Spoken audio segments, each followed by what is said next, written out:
মা হতে চলেছে মীরা। বিস্তারিত জানতে ভিডিওটিতে একটি লাইক দিয়ে সম্পূর্ণ দেখবার অনুরোধ রইল। বর্তমানে জমে উঠেছে চিরদিনই তুমি যে আমারের গল্প। রাজনন্দিনী শাড়িকে ঘিরে অপর্ণা আজ নিজেকে অনেক বড় উচ্চতায় নিয়ে যেতে পেরেছে, আর তার পেছনে বড় অবদান রয়েছে আর্য সিংহ রায়ের। অপর্ণার এত উন্নতি কিছুতেই মেনে নিতে পারে না কিঙ্কর আর মীরা। কিঙ্কর আর মীরা দুজনেই চাইছিল অপর্ণাকে অফিস থেকে তাড়িয়ে দিতে, কিন্তু তার বদলে সোশ্যাল মিডিয়ায় রাজনন্দিনী শাড়িকে কেন্দ্র করে অপর্ণা এবং আর্য সিংহ রায়ের বেশ কিছু ছবি কিছুতেই মেনে নিতে পারে না কিঙ্কর আর মীরা। অন্যদিকে দেখা যায় মীরা ভীষণই ভালোবাসে সে আর্য সিংহ রায়কে। শুধুমাত্র একটা ভুলের কারণে সে মনে মনে আজ ভীষণই অনুতপ্ত। তাই মীরা তার অসুস্থ মায়ের কাছে এসে মায়ের হাত ধরে কান্নাকাটি করতে থাকলে, তবে মেয়ের কান্না কিছুতেই মেনে নিতে পারে না মীরার মা।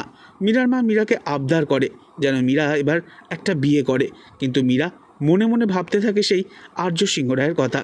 অন্যদিকে কিঙ্কর আজ হঠাৎই মীরাকে ফোন করলে মীরা ফোনটা রেখে দিতে যায়। মীরার কিচ্ছু ভালো লাগে না।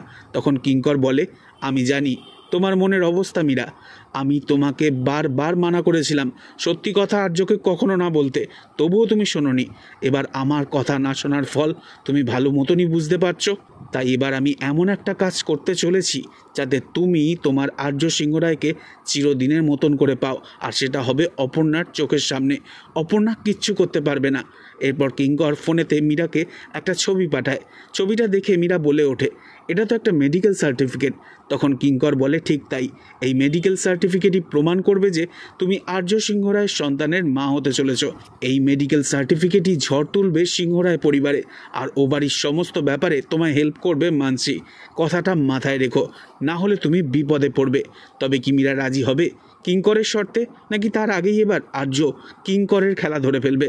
পরবর্তী আপডেট জানতে অবশ্যই সাবস্ক্রাইব করে রাখবেন। ধন্যবাদ।